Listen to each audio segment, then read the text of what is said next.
Hello, this is Frank Falvey with Frank's Ramblings. I'm just going to take a few subjects and ramble on incoherently. Maybe sometimes you get the message that I'm trying to bring across. But let's begin with the U.S. House of Representative out of Long Island, New York, Santos, who has factually misled everyone in his resume and what he said he did and who he was, and everything is completely false. First of all, I do not believe he should be removed from office unless he goes to jail. Then he can't perform his office unless he wants to resign. We, as the electorate, as the people that went and voted for someone, they should remain in office until they decide they want to resign, that the better course is not to remain in office. Now, certainly the Speaker of the House or the Ethics Committee should investigate, review it. They should censure him in the House of Representatives. But as far as removing anyone that is truly elected from the constituents voted for him. I think the constituents had a responsibility to investigate or at least find out items about the individual that's running or for office, and the party that they're representing should also at least spend some time in checking out what the resume may contain and if it's factual. One of the things this points up is the lack of newspapers and lack of editorial ability to spend investigating individuals that are running for office. We no longer have a healthy press. We no longer have a healthy news way of evaluating candidates as to what they're saying, what they've done, who they are, and yet any one of us could go on the internet and find out anything that they want to know about anyone else they've met. I mean, you can go on and pay a small fee and look up anyone's economic history, political history, criminal history. I mean, there are services that provide all this public information that exists out there about who you are. Talking about ethics, yes, the House of Representatives and the Senate, they should have ethical committees that are active. I can remember Jeff Roy's first committee assignment as a brand new state representative was to the Ethics Committee. And he always wanted to have the Ethics Committee at least meet and talk about some stuff, but the chairman or co-chair never called the committee together, as I understand, and there was never an ethical issue that came up for the committee to meet and resolve. But in the state of Massachusetts, there is an ethical test. And how did this ethical test come up? Well, in the House of Representatives here in the state, certain representatives were doing unethical things, misdemeanors, or even stuff that might have arose to a higher degree. And it was a real problem, publicity problem for the House of Representatives. So they came up with this publicity idea. Well, if we If we give everyone a test, it will look like we're doing something, and that it'll look like we're curbing ethical behavior. Well, nothing could be more true, because what they came up with is this question test of a situation, and they gave you maybe three answers, and you had to pick the right answer. And if you didn't pick the right answer, they just prompted the right answer. It's not a test of finding out how ethical you are. It's just a test of certain situations, how you think what the right answer is. But here's the problem. If and everyone who works for the state, works for the town, is on a committee, every 2 years has to take this test. And if you don't take it, right, you're reported by the town clerk, or you're reported by the state, and you can be fined $100 a day by this ethics committee, or whoever enforces the test. $100 a day for a test you can't fail, that doesn't look into any ethical background of you. And my huge main objection is our elected officials must take this test or be fined $100 a day.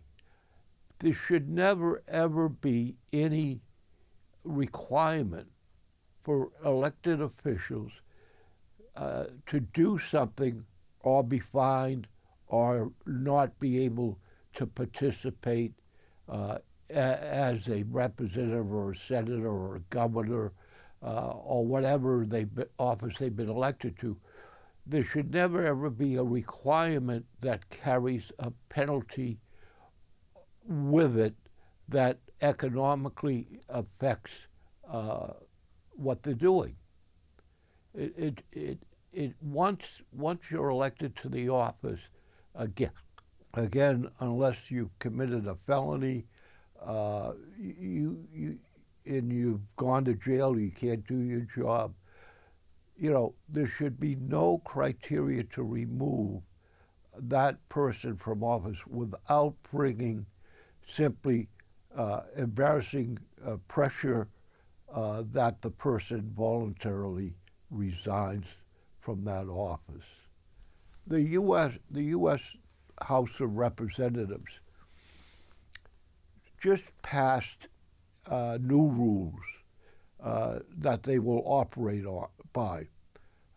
It is interesting that our former representative, Jim McGovern, who for many years represented this district until it was realigned, and now he represents more of the western part of the state, was the chair for when the Democrats were the majority of the House, the chair of the Rules Committee. The Rules Committee, though, has just gone back to a rule that existed for 100 years before Nancy Pelosi had it changed, that one person can question the validity of the speaker remaining a speaker and question to replace that person as speaker. It worked for 100 years. No one ever did it that I'm aware of. I think the speakership has had too much power. It has too much, 3 or 4 around the speaker that absolutely govern all the major bills. They put through all the major budget bills, they put through all the major policy bills, and the rank and file of all the rest of the representatives are told by the party, you must vote this way or that way, and you are expected to follow that line of voting. I'm happy that the rules have changed so that now in committees there will be more discussion, there'll be more ability to amend proposed legislation, and that when legislation comes to the House floor, there will be at least 72 hours before that bill is voted on. That gives a chance for the press, for other individuals, at least to scan the bill, have some sense of what's in it, okay, and be able uh, to alert the public as to the benefits or the failures of it, along with putting pressure on individual representatives that they got to be aware of things in that bill that should absolutely not be in it and should be amended. So, on the floor of the House of Representatives, where a bill could come before them with a rule that the bill could not be amended, now has changed, and my understanding is that anyone could bring forth amendments to that bill from either the Republican or the Democratic side. I think that goes a long, long way to making better legislation. Legislation that maybe Republicans and Democrats in the middle will realize that they have the majority of the votes, that they could come together uh, and pass legislation that, yes, has been compromised, that they've agreed on a compromise, but that makes a lot more better sense than more extreme uh, either monetary spending or extreme legislation uh, that is being proposed by one side or by the other side. While speaking about the House of Representatives, uh, Republicans have declared that they will not pass a debt ceiling bill to raise the debt. Now, the argument to raise the debt is that we've already spent the money, and we've always raised the debt. It's something that we've always done, and basically it's been a standalone bill. But here we are in a financial crisis that I believe is looming, and that is we've borrowed too much money. And who owns most of the money we borrowed? China. China is probably the principal owner of the U.S. debt, along with other countries and nations, and along with U.S. corporations and citizens. That debt is too large. It's like 125% of what's called gross national product. And what is gross national product? It's all the goods and services for a year that have been created. So for a year and a quarter, our debt is equal to that gross national product. And the interest rate on that debt is going up. It will rise. And as it rises, it will put more significant pressure on the U.S. economy. There's two ways of either raising taxes, raising revenue. So you can raise revenue to offset expenditures, or you can lower expenditures. Probably the most sensible thing is to get rid of the tax cut that Trump put in and to lower the expenditures that Trump and Biden have spent trillions of dollars on. Now, in the Democratic Biden two proposals of $2 different trillion, there were reforms that helped reduce the cost of those proposals.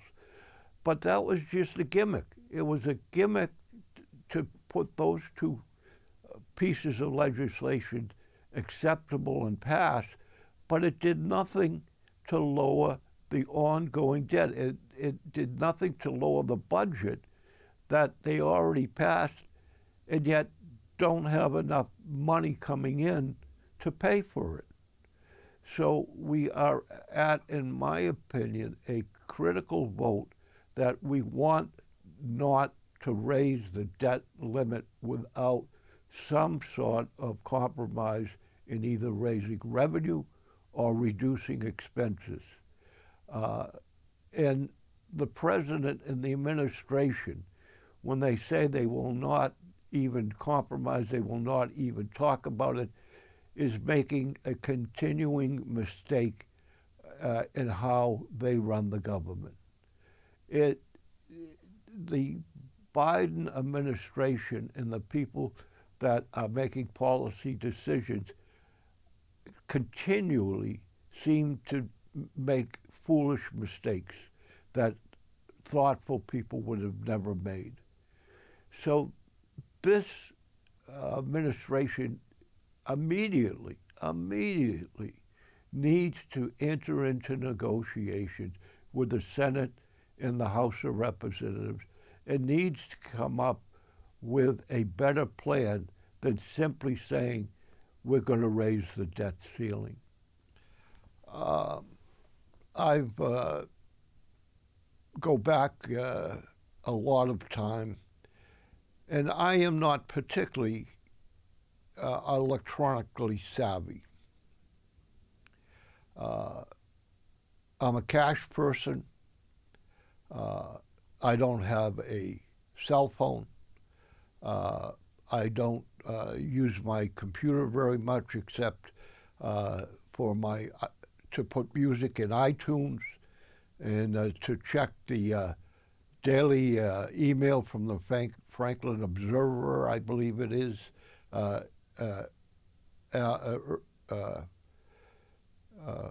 Mr. Earl's, Alan Earl's morning daily Gmail. And so technology has passed me by. Technology now is so advanced that people in my situation, are becoming unable to function.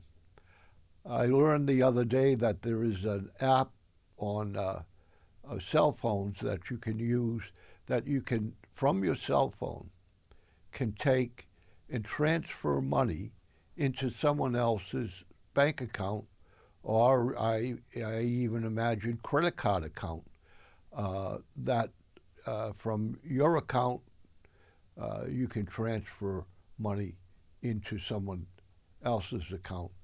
And not only that, but Stop and Shop seems that they simply want to cater to people that have digital apps, because their specials now are all directed to people that have digital apps, and not particularly to older people that don't use digital apps.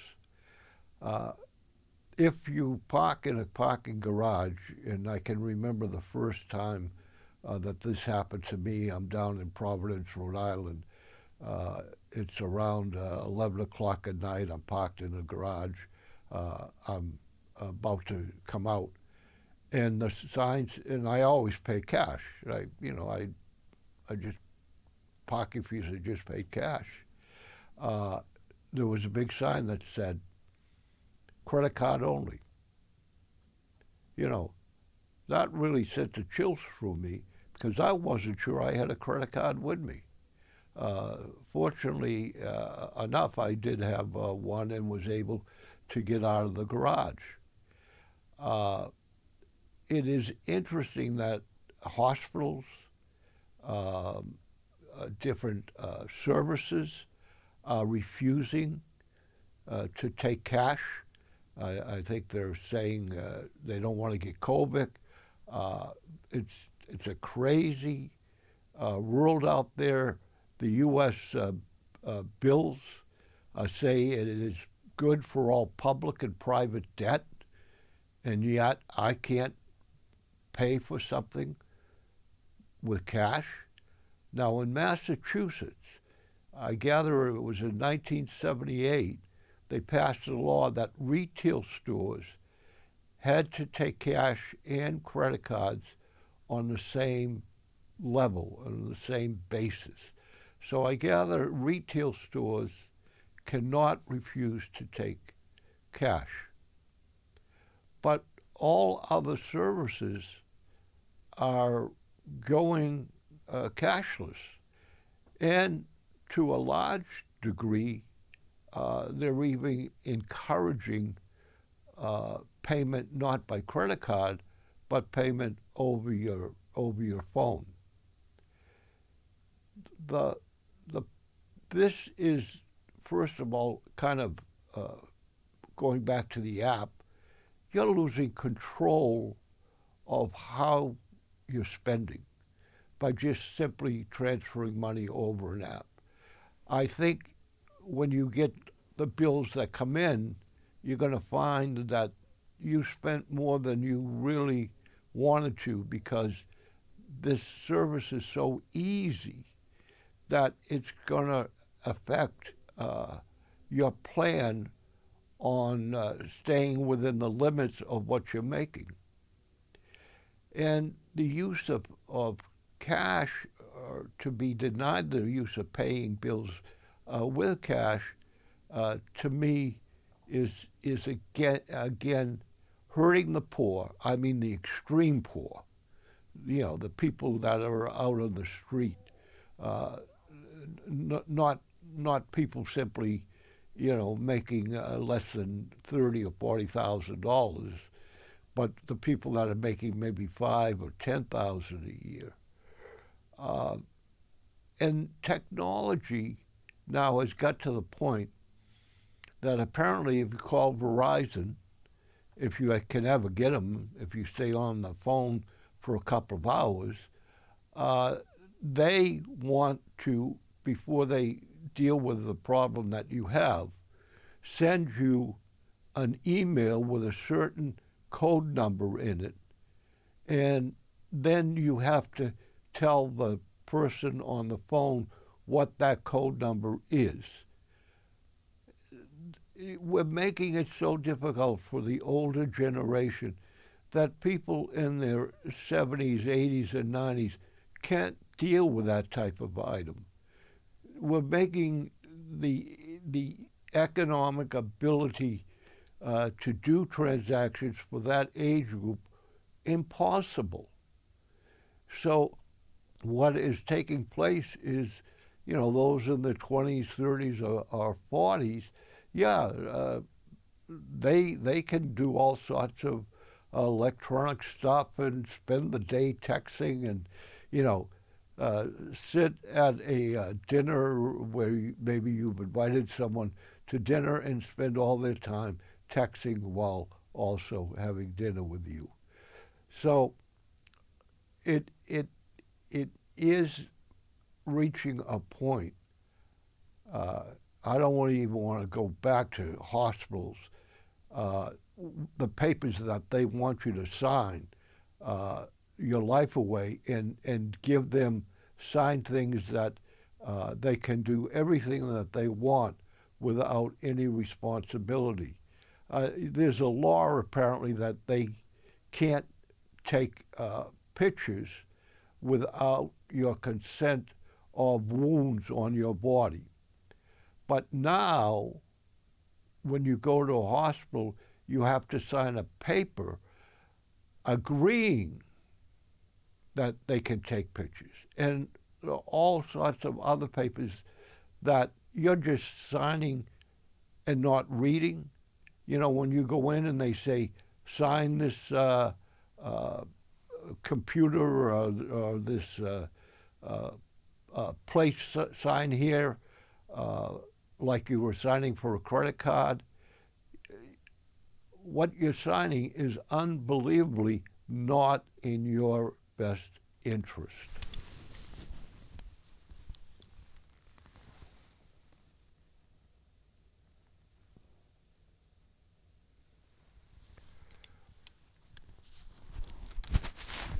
Well, I do have a number of other issues on my mind. but I think I've rambled on enough. I would encourage you to listen to A More Perfect Union, which is a great radio show here on Mondays. I think it's 11, 2, and 8 p.m. And to listen to 102.9 FM, I happen to have 3 different programs on it, 2 musical ones.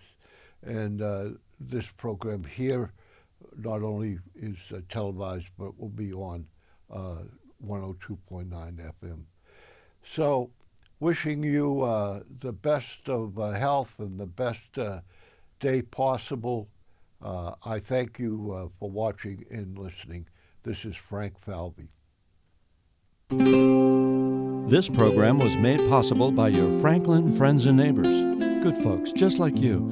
Thanks for supporting Franklin TV. And thanks for watching.